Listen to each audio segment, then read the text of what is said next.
అందరికీ నమస్కారం. నమస్కారమే కదండి మన సాంప్రదాయపు సంస్కారం. కల్కితో కబుర్లు, సరదాగా కాసేపు. Like, share and subscribe. ఓం నమో వెంకటేశాయ. ఈరోజు నేను వ్యక్తిత్వ వికాసం గురించి చెప్పబోతున్నాను. పిల్లలకు చిన్నప్పటి నుంచి మనం వ్యక్తిత్వ వికాసం గురించి నేర్పించాలండి.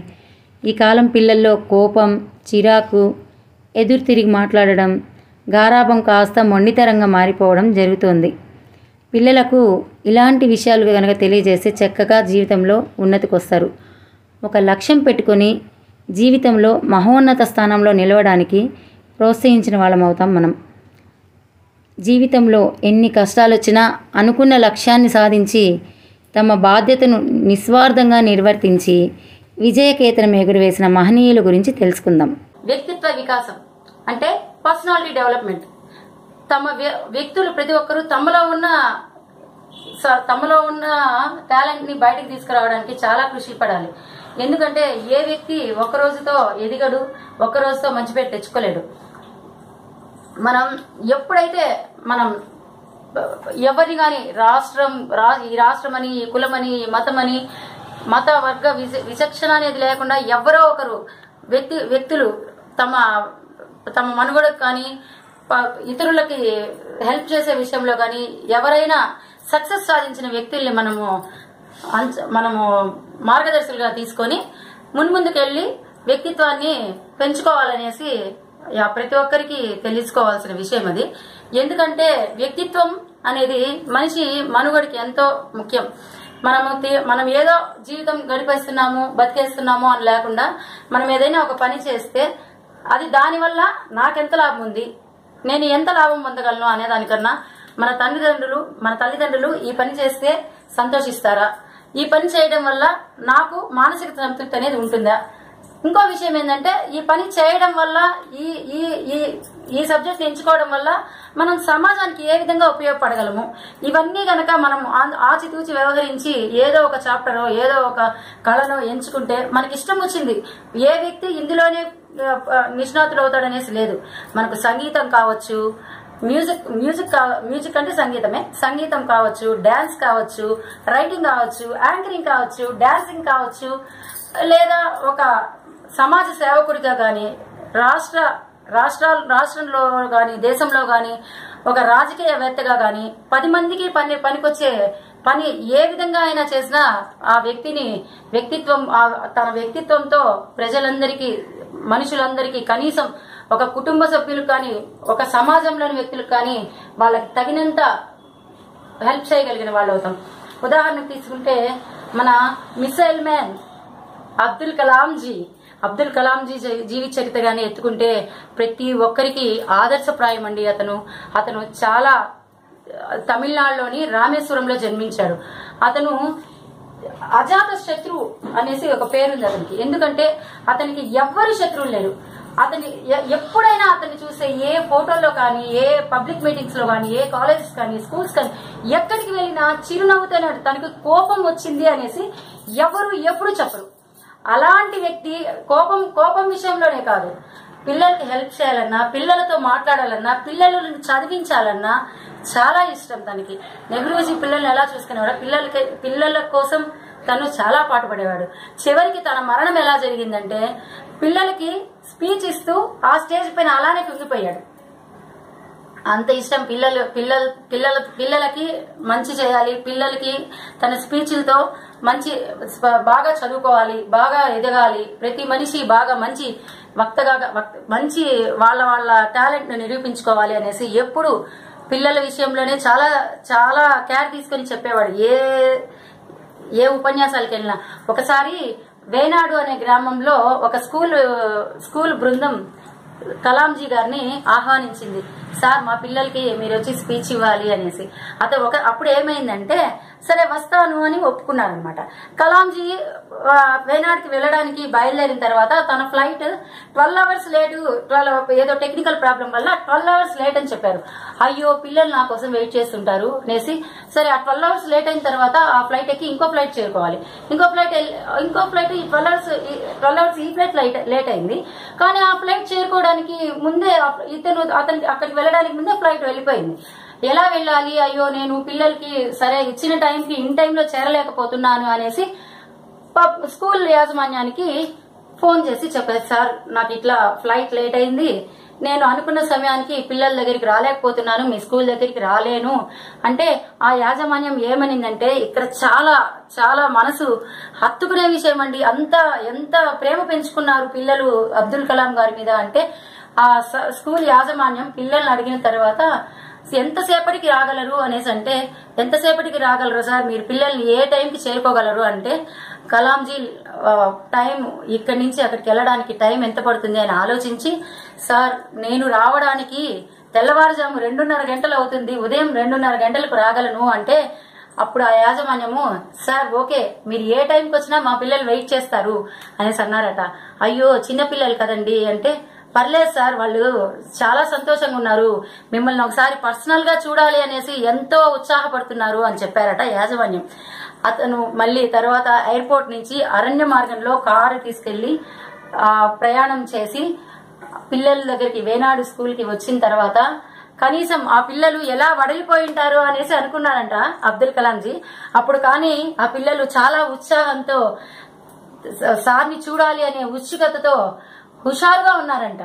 అప్పుడు ఆయన కనీసం ప్రయాణించిన బడలిక కూడా గుర్తు చేసుకోకుండా 5 నిమిషాలు కూడా కనీసం రెస్ట్ తీసుకోకుండా పిల్లలతో మాట్లాడారట. పిల్లల దగ్గర ప్రతిజ్ఞ చేయించారట, నేను నా ఏది ఒక లక్ష్యం అనేది పెట్టుకుంటాను, చిన్న లక్ష్యం అనేది పెట్టుకోవడం నేరంగా భావిస్తాను, నా జాతీయ పతాకాన్ని ఎప్పుడూ నా మనసులో ఉంచుకుంటాను, ఏ దేశం ఎత్తికినా ఎందుకు ఆలినా ఎక్కడికి వెళ్ళినా ఏ జాబ్ చేసినా ఏ రాష్ట్రంలో ఉన్నా ఏ దేశంలో ఉన్నా నా భారతదేశం జాతీయ పతాకం నాకు నా మెదడులో ఎప్పుడూ స్థిరపరచుకుని ఉంటాను, నా వల్ల ప్రతి ఒక్కరికి సహాయం చేయగలను, నాకున్న శక్తికి మేరకు ప్రతి ఒక్కరికి విద్యాదానం చేయగలను, సమయస్ఫూర్తితో ఉంటాను. అలాగే చాలా ఇట్లా పిల్లల విషయంలో చాలా ఎంకరేజ్మెంట్ చేసి చదువు అంటే ప్రాణం పెట్టేవారట అబ్దుల్ కలాంజీ. అలాగే అతను అజాత శత్రువు అని చెప్పుకున్నాం కదా, ప్రతి ఒక్కరికి చిరునవ్వుతో చేసేవాడు. ఆఫీస్లో గాని తన స్కూల్ టైంలో గాని ఎప్పుడు శత్రువులు అనే వాళ్లే లేరట అతనికి. అబ్దుల్ కలాంజీ పేపర్ బాయ్ నుంచి రాష్ట్రపతిగా ఎదిగాడు. తను ఇంటింటికి పేపర్లు వేసుకునేవాడు. తన తండ్రి రామేశ్వరంలోని నది దగ్గర పడవ నడిపేవాడట. అక్కడ గవ్వలు శంఖాలు ఉంటాయి కదా, ఆ శంఖాలు గవ్వలు సేకరించి అమ్మి జీవితాన్ని పోషించుకునేవాడట. తన తండ్రి చనిపోయిన తర్వాత అతను అక్క భర్త అంటే బావగారు అతను బాగా చదువుకున్నవాడట. అబ్దుల్ కలాం టాలెంటెడ్ చూసి బాగా చదువుకుంటున్నాడు అని చెప్పి, నువ్వు ఇంకా బాగా చదువుకోవాలి అని చెప్పి హెల్ప్ చేశాడు. ఎవరు? వాళ్ళ అక్క భర్త సహాయంతో తను ఐఐటి చేశారు. ఐఐటి తర్వాత ఒక ఏరోనాటికల్ ఇంజనీరింగ్ చేసి మంచి సైంటిస్ట్ గా చేరి ఇస్రో శ్రీహరికోట ఇస్రోలో జాబ్ లో చేరి అక్కడ ఇప్పటికీ ఇస్రో సాధిస్తున్న ఘనతకి పునాది వేసింది అబ్దుల్ కలాంజీ.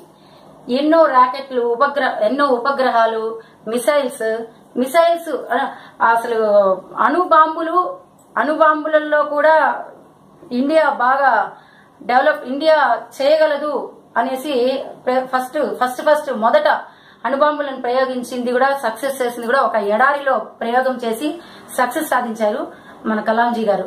అలాగే తను చెప్పుకున్నాం కదా, ఒక్కరున్నా కూడా 10 మందికి చాలా హెల్ప్ చేస్తారు. ఏదన్నా పొరపాటు జరిగిందంటే తన సుపీరియర్స్ కి సార్ ఈ పొరపాటు నా వల్లే జరిగింది అని ఒప్పుకునేవాడట. అదే ఒక విజయకేతనం ఎగరించి ఏదన్నా సక్సెస్ సాధించిందంటే మాత్రం సార్ ఇది మా టీం వర్క్ మొత్తం కలిసి చేశాము అని చెప్పుకునేవాడు. అక్కడ ఎంత నిస్వార్థమో గమనించారా అండి? ఎంత నిస్వార్థం అనేది అంటే ఇప్పుడు ఈ కాలంలో చిన్న పని చేసినా కూడా ఇది నా వల్లే జరిగింది, ఇది నేను చేశాను అని క్రెడిట్ కోసం పాటుపడతాం ప్రతి ఒక్కరు. కానీ ఆయన తప్పు జరిగితే తన మీద వేసుకునేవాడట. అదే సక్సెస్ సాధిస్తే 10 మంది మీద ఈ టీం మొత్తం కలిసి చేశాము, ఇదిగో దీని వల్లే కూడా ఇది సాధించాము అనేసి ప్రధానమంత్రి వరకు అతన్ని కూడా తీసుకెళ్లి చూపించి మాట్లాడిచ్చేవారట. అలాంటి నిస్వార్థ పరులు ఎవరుంటారండి? చాలా 100లో 1 ఉండడం ఎక్కువ కదా. అలాగే తను టీం వర్క్ గురించి చెప్పుకున్నాము. ఇంకా భారతరత్న, పద్మభూషణ్, పద్మవిభూషణ్ ఇలాంటి ఎన్నో అవార్డులు ఎన్నో అతన్ని వెతుక్కుంటూ వచ్చాయి తన సేవలకి. తన కృషికి. తనకి 40 విశ్వవిద్యాలయాలు గౌరవ డాక్టరేట్ని అందించాయండి. అలాగే చిరునవ్వు, కోపం అనేది తన దగ్గరికి రానిచేయకుండా మన తొలి బ్రహ్మచారి రాష్ట్రపతి. అలాగే అతను ఒక తొలి శాస్త్రవేత్త అయిన రాష్ట్రపతి, 3వ రాష్ట్రపతి, భారతరత్న సంపాదించుకున్న 3వ రాష్ట్రపతి కలాంజీ గారు. భారతరత్న తనకి చాలా కీర్తి ప్రతిష్టలు తెచ్చిపెట్టింది. కానీ ఎంత ఎదిగినా ఒదిగి ఉండాలి అనేసి పిల్లలతో సమకాలీనులాగా, చిన్న పిల్లలలాగా నవ్వుతూ, ఆడుతూ, పలకరిస్తూ చేర్పించేవాడట. కానీ అప్పట్లో చదువుకోవడానికి కూడా వాళ్ళ బావగారు హెల్ప్ చేశారు కదా. అలాగే ఏరోనాటికల్ చేయడానికి ఇంకొక సోదరి అయిన ఇంకొక అక్క ఆమె గాజులు, ఆమె గొలుసు ఇచ్చి హెల్ప్ చేశారంట. అలా తన కుటుంబ సభ్యుల సహకారంతో, చాలా సహకారం చేయడం కొంతమంది చేస్తారు, కానీ ఆ సహకారాన్ని సద్వినియోగం చేసుకుని లైఫ్ లో ఎదగడం అంటే చాలా కష్టం.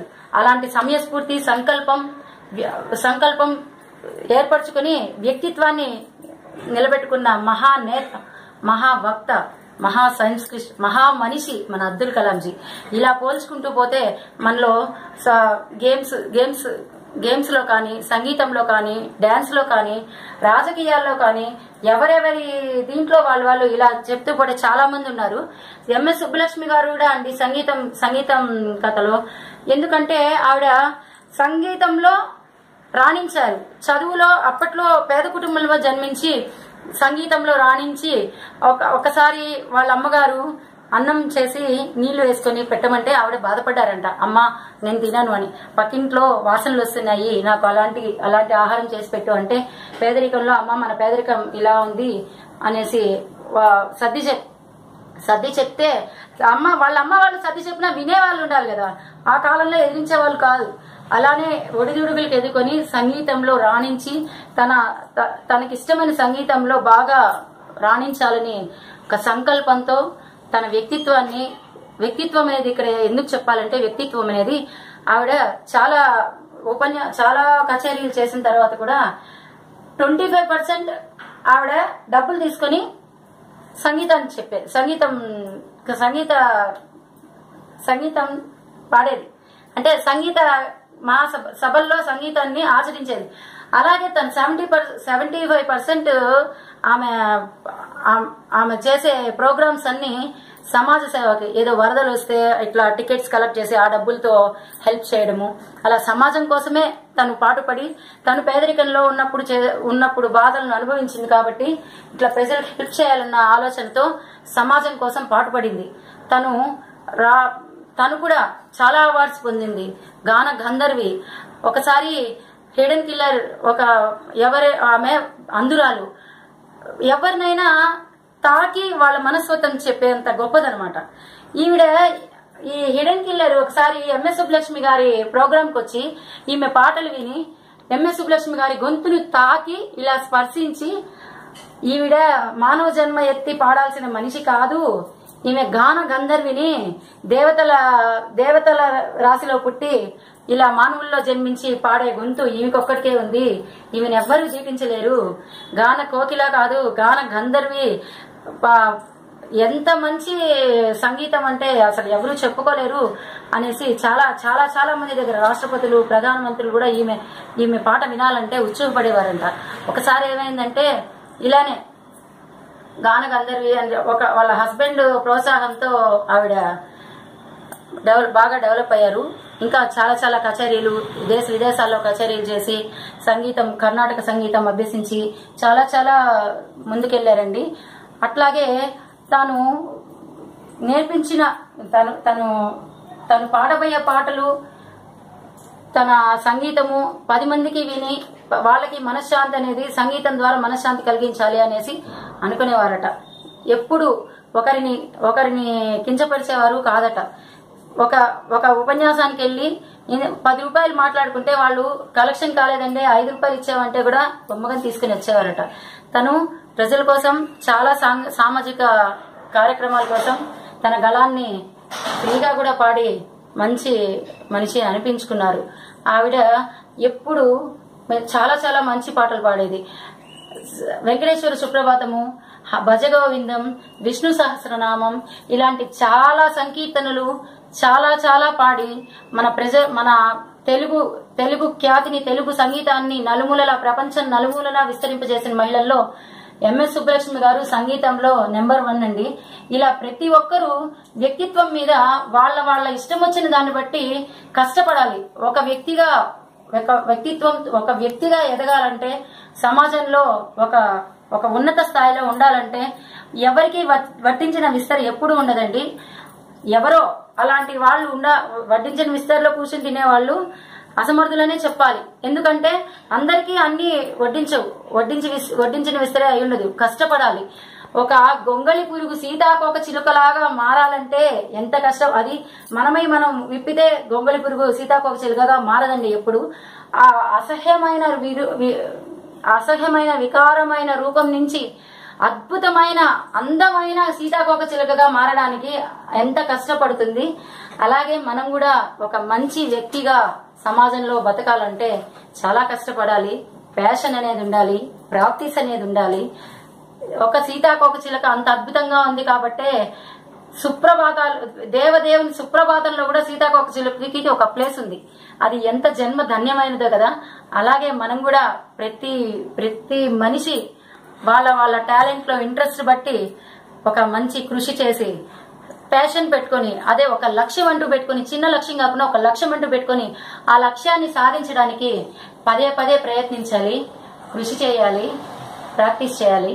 ఇలా చేస్తూ పోతే ప్రతి ఒక్కరూ మంచిగా సమాజంలో బతకగలరని ఆశిస్తున్నాను. ఈ వీడియో మీ పిల్లలందరికీ చూపించండి. వారి అభివృద్ధికి తోడ్పాటునివ్వండి. ఈ వీడియో కనుక మీకు నచ్చినట్లయితే లైక్ చేసి, షేర్ చేసి, సబ్స్క్రైబ్ చేయండి.